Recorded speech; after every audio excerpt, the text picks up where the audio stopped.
घर जाऊँ तो अपनी फैमिली का आगे जाके मैं उनका मतलब कि हेल्प कर सकूँ, बस।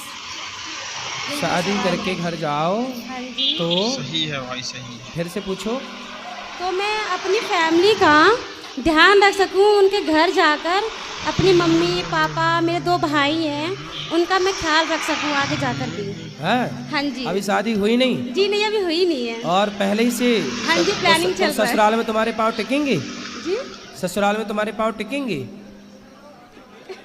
तुम्हारा पूरा ध्यान माँ में रहेगा? टिकेंगे, ऐसी बात नहीं है। नहीं, हमें तो नहीं लक्षण लग रहे कि तुम टिका पाओगी पाँव। अब तुम अभी कह रही हो माँ बाप ना छूटे, माँ बाप का तुम्हारा भैया है, हाँ जी, 2 वो रखेगा ना तुम्हारी माँ का ध्यान। वो रखेंगे। तुम अपनी सास का ध्यान रखना, तुम मैं अपने ससुर का ध्यान रखना, पति का रखना। वहाँ जाके भी माँ की तरफ आई तो घर तुम्हारा बिगड़ जाएगा। लेकिन फिर भी रखना पड़ता है ना, क्योंकि दोनों फैमिली, दोनों लोग तो मेरे ही अपने होंगे ना।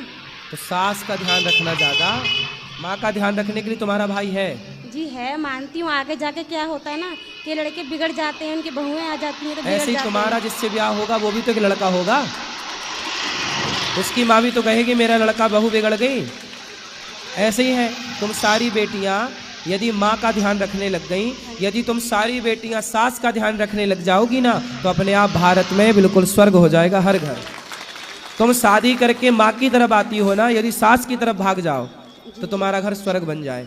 फिर क्या हो, तुम्हारी भौजाई आएगी ना, फिर वो भौजाई भी कहेगी अपनी माँ की तरफ जाऊंगी, तुम्हारी माँ का ख्याल रखेगी नहीं। तुम अपनी सास का ख्याल रखो, तुम्हारी भौजाई तुम्हारी माँ का ख्याल रखेगी। यही सिस्टम है। लेकिन तुम इतना समझाए कौन? हाँ जी, बस यही पूछना था मुझे, और कुछ नहीं। समझ में आया? जी। क्या करोगी अब? उनका ध्यान रखना पड़ेगा, सास का, और कुछ नहीं। हाँ, सास का ध्यान रखना और पति का ध्यान रखना। जी।